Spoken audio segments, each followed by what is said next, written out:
My name is Lusanda. I am a representative of Tetrad IT today, and I am very glad to welcome you as our special guest for our walk in the park today. You are the recently appointed Sales Director of the Africa Commercial Business Unit at Salesforce. And to introduce you to everybody else, here we have Phil Sharpe. So thank you so much for joining us. Hey, thanks for having me. Can you please start off by telling us about your background and your journey with Salesforce? Congratulations on your recent appointment. How did you make the leap from value selling consultant to sales director in the space of 7 years?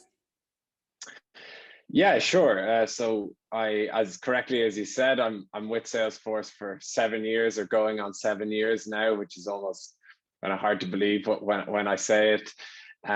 But my background really was from an educational standpoint, primarily in finance and commerce, but joined Salesforce into a value consulting role. And probably the best way to describe that is it is a role where you're very focused on helping customers or potential customers understand what are the business benefits or the value that they will achieve from implementing Salesforce, or what's the return on investment. It's obviously a big thing that we're really focused on is helping customers achieve return on investment. So we actually have a team that's dedicated to helping them understand that and give them confidence to take the next step with us. So I worked in that team for 4 years, actually. It was fantastic grounding for me in terms of understanding our products, which is great, but also to help me understand the different customers that we deal with, the different customers that we enable, and the ways that they can actually extract value from our platform. So fantastic grounding for me.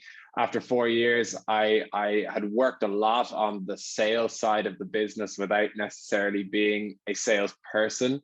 And I wanted to make a move into that part of the business. So I first took a role as a BDR manager, or business development representative manager. So that was managing our pipeline development team for our UK business. I did that for 2 years, really enjoyed it. My first step into people management as well, and one that like I said, I really enjoyed and got a huge amount out of it. After 2 years, then I moved into working the African market for the first time. So pretty much this time last year, February 2020, took a role as our head of small and medium business for Africa. And then this year just moved into, as he said, director role of our African commercial business unit. So that was the path. Worked in lots of different parts of the business, and tried to retain different things as I moved into this role. And if I think back to that value selling or value consultant role, lots of things that I still try to apply in my day-to-day now. That's wonderful. Clearly very well-rounded. So you are definitely the right person to be speaking to today. As you know, and as I've mentioned, the theme is a walk in the cloud. So we'd love to chat to you about all things Salesforce, since we know Salesforce is all things cloud. Salesforce has long been a pioneer in the cloud space. And I am very callously throwing around this word cloud just to get everybody onto the same page. Can you please explain the difference between a cloud solution and an on-premise solution? Okay. Yeah, and let me do it in as simple a way as I possibly can. I think the key difference between cloud software and on-premise software is on-premise software is installed locally in your computers or servers, or in a business's computers or servers. It's installed locally. Cloud is managed on the vendor, or in this case, Salesforce servers. And you as our customer just access it through a web browser, as simple as that. So yeah, that's the key difference, really. It's the fact that we take care of the management of the software on the server. You can access it as a customer anywhere at any time through a web browser, and you don't need to take care of the management of the software locally. Okay, excellent. Thank you so much for clarifying that. Sure. How has the cloud made technologies that have seemed way out of reach for businesses for many years now accessible to businesses of almost any size? Mm. Yeah, I think how that has happened is, if you look at on-premise software was the way of the world for a long time. Cloud is a new and a disruptor, and Salesforce definitely pioneered a lot of that. And one of the things that is a challenge, particularly for a small business when implementing on-premise software, is the upfront cost of doing it is really high. In fact, it can be as high as even a really large business, because like I said, you need to own the software infrastructure. Mm. And so it creates a large upfront cost, even though as a small business, you might only need that software for 2, 3, 4, 5 people. If you compare that with the cloud, um, you don't need to take on any of that upfront cost. You just need to pay for a license for each of those individuals. So it creates a fantastic dynamic. And I think our CEO, Mark Benioff, one of his early ideologies was democratizing enterprise software. And what he means by that is making high-end enterprise software available to every type of business. So whether you're a super large enterprise business or a 1 or 2 person band, you still are able to access the same license type, and you still get access to the same Salesforce platform, which was a totally revolutionary thing. And to go back to your original question, that means a small business can access the same quality of license and same quality of software as a really large enterprise organization, without having to take on nearly the same amount of upfront costs that they would have with an on-premise solution. And it's incredible what doors that opens to previously marginalized businesses who have really important ideas. Correct. Absolutely. Mm. So, bringing it to a personal level, in your role, how does using Salesforce internally make your day-to-day life easier? That's almost tough to answer, because quite honestly, it's hard to imagine how the day-to-day would look for me without using Salesforce. We, as you can imagine, we like to, whatever term you want to use, drink our own champagne, use our own product as much as possible, and we definitely do that. So most of my day to day is managed within the Salesforce platform. But if I was to pick out a couple of things, the more basic but critical elements to my role is, obviously I manage a sales team. So I need to have visibility on the sales opportunities they're working, the accounts that they're working, and that allows me to do that and give me a real-time view of those.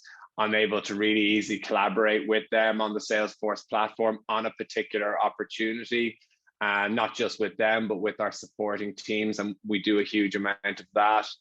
The reporting capability, I would be lost without that. For me to get an understanding of the African market, and our management of the African market, and also a huge part of my job is to forecast revenue for the business. I need to be able to forecast how much revenue we are going to generate in a given month, a quarter, or year, and that forecast is 100% driven through the Salesforce platform. I base it on everything that I see in Salesforce and can get really, really analytical with it, and also drive plenty of accuracy, I'd certainly like to think, by using Salesforce platform. So there's so many different ways that we use it, but as a sales director, those are the things that are really, really critical. I think, getting that aggregated view of your sales pipeline, number one, being able to collaborate and help my team on those opportunities, number two, and then being able to forecast accurately. I cannot imagine a world where I would need to do that outside of Salesforce. It would be really, really difficult, and wouldn't be able to do it nearly as quickly or as accurately. Mm-hmm. So you've mentioned some of the very powerful capabilities of Salesforce, and Yeah. Salesforce is very well known as a CRM or customer relationship management product. But over the years, the offering that Salesforce has evolved quite significantly. How would you describe Salesforce as an organization today then? Yeah, that's a good point. I think it's definitely evolved hugely. I think if you look back to where we started, and it's not that long ago, really. I think 16, 17 years. It's not a huge amount of time. But in the earlier years, Salesforce would have very much been a sales tool, or seen as a sales tool, customer relationship management tool. And that would have been what it was, doing a lot of those things that I actually just mentioned to you before. But one thing that was consistent was it was all focused on putting your customer at the center of everything and giving you a 360 view of the customer. So the way that the company has developed and changed is we keep the customer at the center of everything, and we've retained that sales application, but also we started to add other applications to widen the platform. So as an example, we added a service application, okay, because obviously you're going to have service agents in your business that need to manage customers, similar the way salespeople need to manage their customers. So we added that application. One thing that didn't change was the picture of the customer remains the same. Okay, so the salesperson can see it the same way the service person can see it, but the service application enables a service agent to do their job at the best of their ability, salesperson to do theirs. And we continue to build it out in that way, adding on marketing applications. So before we even get to sales, creating a marketing application that allows us to go and acquire customers, an e-commerce application, Commerce Cloud, that allows you to drive revenue through an e-commerce website. And then we started to layer on products like analytics, which help all of those different products to understand the customer deeper and deeper and deeper. So it's probably a long way of explaining. We started with a single function focused on the customer, and now we enable you as a business to manage your customer across the entire life cycle, from marketing, when you identify them at the very start, right to the point where they're a customer for 50 years. You can manage all of that on the Salesforce platform. And that's been the direction of development. And what's been really exciting then is, in addition, we started to add on applications like analytics, MuleSoft, Einstein, which enables all of these people within your business to work much more efficiently and effectively, understand the customer better. So, you could talk for a long time about that development of the platform, but one thing that's remained consistent is the single view of the customer. That's always existed. No matter how much we develop our platform, we have a single view, and you just build those applications around it. That's probably a long answer, but I hope that makes sense. It does make sense. It does make sense. And I love the fact that you've made it clear that despite your diversification, the customer has been central to everything that you do. And we'll come back Absolutely. to that in a moment. Also mentioning your diversification, you have, as Salesforce, made some very amazing acquisitions in the recent past, and I know are in the process of making some great acquisitions as well. Are there any that you particularly look forward to, and why? Yeah, so I mean, the one everybody is talking about, obviously, is the impending Slack acquisition. Even though it isn't necessarily complete, it's public knowledge that it's likely, and it's exciting. I think it really is exciting, particularly given the working world that we're living in and working in right now, and the change, there's a huge shift towards remote working. And I think Slack is going to be a big enabler to doing that really, really effectively. So the timing is just fantastic, really, because I do think that businesses are naturally going to shift to not a 100% remote working model. I think we all know that hopefully in time we'll be returning to the office in some capacity, but I think there will be more of a demand for an effective remote working model. And it's probably undermining to say Slack is a collaboration tool, but a collaboration tool of that power is going to be hugely beneficial to businesses when it comes to driving that remote model and doing it really, really effectively.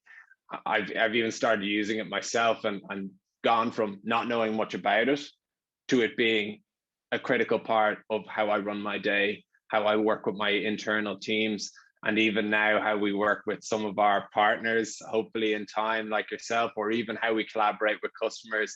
It's becoming central to that. So I'm very, very excited to see that become a part of the Salesforce platform, and to see how it can enable customers to thrive in a remote working environment as opposed to just survive in it. Not to use two buzzwords, but I think it's really going to enable that thriving in a remote working environment, definitely. Absolutely. No, that's wonderful, and something definitely to look out for.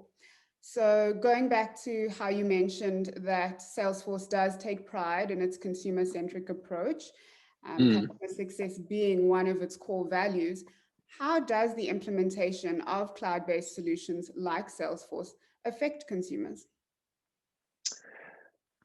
Yeah, I think in many, many ways. And I think again, if I bring it back to the customer at the center of everything, what we enable our customers or consumers to do is to actually do that themselves. Put their customers at the center of everything that they do. Help them understand their customers better. I think that's a huge part of what we deliver for our consumers, is help them to understand customers that bit better. And also what cloud software can really do is help your people become much more productive and focus time on things that are valuable. And usually things that are valuable are things that are related to working with customers. Okay, so not only does it help you to understand your customer better, it stops you spending time on manual activities and let's say non-value adding activities. That's probably a better way to put it, and helps you reinvest that time into customer focused activities, which ultimately is going to be good for your business. It's going to be good for driving revenue. So that's a big part of it. And then I guess you can look at it from an IT standpoint. Cloud, we go back to what we talked about, the difference between cloud and on-premise and the benefits of cloud versus on-premise. One of the big ones is by adopting cloud software, you reduce the requirement to have a large volume of your IT team focused on just maintaining the on-premise software. They don't need to worry too much about that. It's not to say you don't need IT knowledge within your business, but what they can be doing is focusing on thinking about the future and innovating for the business, as opposed to keeping the lights on your on-premise solution. So I think that's a huge value add that maybe we don't talk enough about, is the way that we can transform the focus of your IT teams. Absolutely agreed. And they have become very important in our current environment. 100%. It is an unavoidable topic, but knowing some of the initiatives that Salesforce has recently rolled out, I'm very happy to ask you, how has Salesforce supported consumers throughout the pandemic? Yeah, in a number of ways. Sorry, could you just repeat the question? I didn't quite catch the last bit. Not a problem at all. How has Salesforce supported consumers throughout the pandemic? Yeah, okay, that's what I thought you said. Yeah, in a number of ways, I think, and I would probably point to two different product innovations that we tried to focus on. The first one being work.com, which, if I was to really simplify that, it's a tool for managing your workforce in this COVID environment. Things like managing, say, the location of your people, or managing the volume of people that you can have working at any given time to ensure that they're working in a safe environment. Work.com allows you to basically do workforce management in a pandemic. So fantastic innovation that really allowed businesses to, particularly businesses that don't necessarily have the luxury of all of their people being able to work remotely. There are some businesses that have critical skills that can't work remotely. So it allowed them to manage that workforce in a way that kept those individuals safe, as well as executing on their tasks day to day, which was a great that was a great innovation. And then more recently, I think everybody's talking about the vaccine rollout across the world, and that's another thing that we're helping government organizations and health organizations in managing.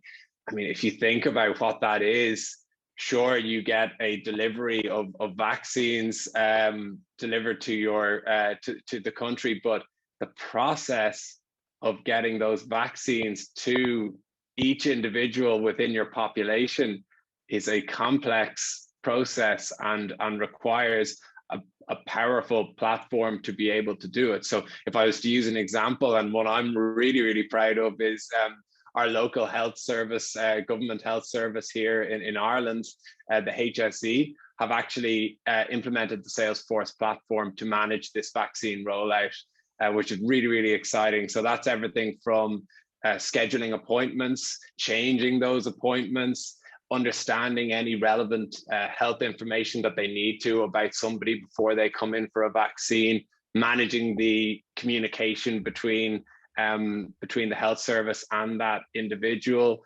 and then also doing the follow-up after they've administered the vaccine. You can even do things like, we obviously need to focus on vaccinating priority groups. So they're using the platform to be able to identify those priority groups, prioritize those first, whilst I guess the other element of the vaccine rollout that's critical is doing it all as quickly and accurately as possible. So again, they're able to use that in order to do that, to make sure that we're making full utilization of any vaccine supply that we have. So it's adopted in Ireland. I know in the US, a number of states are using Vaccine Cloud in order to manage this process. And I think as the rest of the world is starting to work through this process, I think we're going to see a lot more government organizations using the platform to do that, which, you know, I have to say I'm really proud that we're able to help in what is hopefully a large part of getting us past this pandemic, which has obviously been really challenging. Yeah, that must be amazing to see, you know, your product, the product that you're a part of, make such a big difference at the time, or at this time, in a way that you can see touching society as a whole. So that's absolutely incredible. Absolutely, yeah, no, it is. It's fantastic, and it's been incredible to see the way, you know, we didn't know much about the vaccine is new, you know, fantastic. First of all, the human innovation to get it done or get it created in such a short space of time. And then it's been really pleasing to see the way as a business we've been able to create or adjust our product offering to be able to facilitate a rollout that we didn't even know was going to be required a few months ago. I mean, if anything is going to speak to the power of the platform and the power of cloud-based solutions, that's probably it.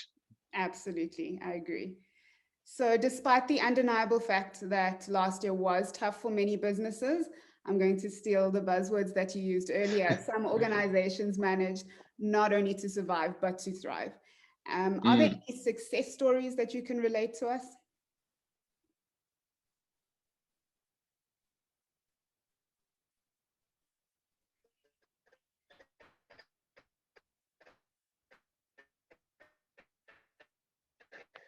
business thrive no matter what. Certain industries were definitely hit Sorry, Phil, I'm just more than others. pause No you there. question about that. Sure. I lost you for a moment there. So I'm just going to ask that question again. Go for it. Yeah. Not a problem. So despite the undeniable fact that last year was a very tough year for many businesses, I'm going to use your buzzwords, many organizations managed not only to survive, but really to thrive. Are there any success stories that you can share with us? Yeah, sure. I think, the first thing I would say is I'd probably be remiss to say that we can help. It was a challenging time, okay, for a lot of businesses, and particularly in some industries.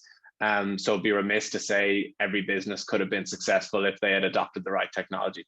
That's not the case, of course. But we did see that a lot of it certainly helped a lot of businesses to get them through, like you say, to survive, and in some cases to thrive. Absolutely. If I was to point to a couple of examples, I heard a really good story about Sonos. I'm not sure if you're familiar with them, but they'd be in the consumer goods or retail industry. They do speakers similar to like a Bose, that type of business. And of course, retail and consumer goods has been heavily hit by the fact that their storefronts are no longer open or have been closed a huge amount. So that bricks and mortar revenue channel that they had and were probably quite reliant on was no longer there. So I think the businesses in that world that really managed to thrive, as you said, were ones that were well set up to move to an e-commerce or online sales platform. So Sonos, as an example, are a Commerce Cloud customer of ours. They were able to increase their online sales by 400% by driving sales through their website, which is powered by Salesforce Commerce Cloud. Now, that might seem like a fantastic, but if they are not set up on the correct technology to manage that increased traffic, I know that a lot of businesses that were not set up correctly had huge trouble actually managing this traffic and ultimately lost out on revenue. So Sonos is definitely a great example of a business that was ready to go and managed to move very, very quickly and not have a massive impact on their revenue. But another one, and I think a great example that I heard the other day was Business Standard Life in the UK. And they were not a Salesforce customer actually pre-COVID, but when they realized that their customer service agents were no longer going to be able to be in the office and be at their desks, which is where their existing solution for managing queries and complaints and so on, they realized that very quickly they needed to move to a cloud-based customer service platform. So they actually adopted Service Cloud, implemented it in 6 days. They managed to get up and running on Service Cloud in 6 days. And this is not a small business. It's in the hundreds in terms of customer service agents, but managed to adopt it, implement it, and be using it and managing customer service complaints from their homes within 6 days. And they used, we have a training platform called Trailhead, which enabled them. It's basically all about upskilling on Salesforce or your own internal processes. And that enabled all their agents to very quickly get used to using the tool and doing it effectively. So that one for me is amazing, because I think there's maybe a perception that if you weren't set up correctly before, you're in trouble. Actually, they probably weren't set up correctly before, but because of the agility of the platform that they implemented, they were able to get it going quite quickly, and ultimately the impact on their business wasn't too great. So that really jumped out to me as a pretty amazing story. Yeah, that is. I think you'll have to be careful after this call about customer expectations around implementation times going forward. That's definitely a caveat. I think 6 days is probably not the optimal amount of time, and should only be it should only be the case if absolutely necessary. But no, you're absolutely right. That was in an absolute needs must situation. Yes, understood. So again, 2020 and 2021 have forced modern business to adapt drastically and rapidly, as you've given examples. During the current FutureWorks World Tour, the Salesforce CEO, Mark Benioff, referred to Cloud 3.0, basically this major shift to an all-digital work from anywhere environment. Now, how do you see this massive adoption of technology continuing once the pandemic is behind us? Yeah, how do I see it continuing? I do see, so what's happened, I think, in the pandemic is, and correctly as you say, there's a requirement for this work from anywhere model, and you need the technology to be able to do that. There's no question about that. So what has happened is businesses that maybe a couple of years ago or for the last few years have seen this as something that they may need to do, but potentially have been kicking it down the road a little bit. Understandably, other things can take priority. This has been a real wake-up call to say we need to do this now. In fact, we probably needed to do it 2 years ago, but it's a non-negotiable now. And I think that will be the way forward. I think businesses are very much going to see that having the right technology to enable your workforce to work remotely as well as in office is going to be a non-negotiable for them going forward. So I do anticipate that a huge amount of businesses are going to start adopting technologies like Salesforce in order to be able to manage their day-to-day, because unfortunate though the pandemic was, it really cast a spotlight on where you're not set up for this remote working environment. So I can only see it really driving adoption of cloud technologies in the future. The other thing I would say is, once customers adopt it, I think they actually, for the most part, and certainly based on the feedback that we get from our customers, they get a huge amount of value.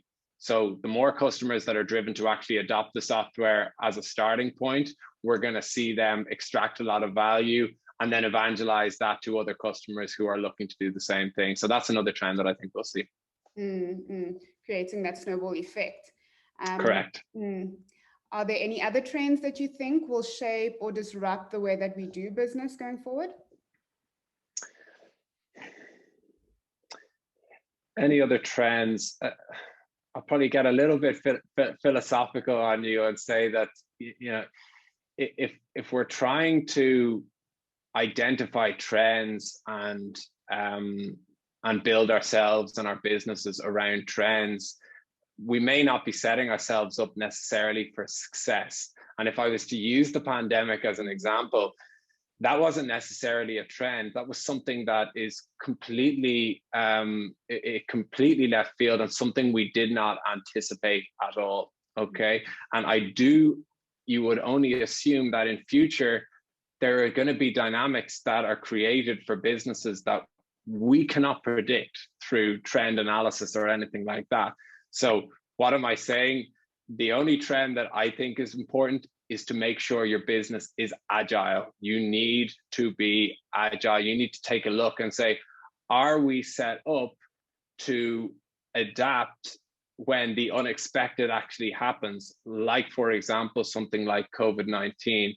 And again, we're drawing it back to the technology platforms that you have. But if your business is set up in terms of the technology that's required in order to be adaptable, that I think is going to be a trend that we are going to see. So adaptability for me is massive. And again, this whole experience that we've been through over the last year or 18 months shows that certain things can happen that you just can't possibly predict. So the best thing that you can do to future-proof your business is take a look at it and say, are we ready to adapt to the next thing that happens, I guess. So sorry, I probably didn't answer your question directly there, but it would probably be remiss of businesses to say they can predict exactly what's going to be happening in 3 or 4 years and planning accordingly. I do think that adaptability to change is going to be absolutely critical. No, I think that's a fantastic answer. And you're absolutely right. That agility and that adaptability transcends whatever trends, because like you say, we don't know what those will be. Excellent. Exactly. Great. Thank you. Finally, Phil, Sure. do you have any advice for people in decision-making roles who are trying to drive sales in what's actually quite a socially and economically challenging time? So any advice for anybody in decision-making roles who are trying to drive sales? Yeah, I think there's no question that this what's happened over the last year, it's certainly made businesses or buyers, let's say, a little bit more risk averse and less inclined to make an investment unless they are 100% confident that it's going to deliver a return on investment for them. So if I'm to think of how, based on that, how do you advise people in decision-making roles? I think the most important thing if you're trying to drive sales is, again, to go back to thinking about your customer and thinking, or your potential customer, and thinking, have I done everything to give them full confidence that this investment is going to give them a return, it's safe, and it's going to drive value for them long term? That's what we need to focus on. We need to focus on, have we given our potential customers comfort that they are going to be successful off the back of this investment? If we have, then I still think a lot of businesses are going to go ahead and make that investment. Yes, they're a little bit more sensitive, and naturally so, but that's our responsibility as if we really want to drive sales, to be able to give them that comfort level. So I think that's probably the number one thing. We really need to take a look at ourselves and say, are we doing enough to really give our customers and potential customers the level of comfort that they need in order to take a step forward with us? Excellent. And I know that trust, again, is one of Salesforce's core values. So it's excellent to make sure that that trust is established, especially, as you say, around the sensitivities that are very big currently for businesses. Absolutely. Thank you. Thank you. Excellent, Phil. It's been such a pleasure to chat with you today. Thank you so much for being here. Thank you for your time. It's very much. I really appreciate you having me on, Lusanda, and thanks for the questions. It definitely made me think quite a bit. But no, I really enjoyed the conversation and hope it was valuable. Thank you. And thank you to everyone else for joining us for this Walk in the Park. Bye now.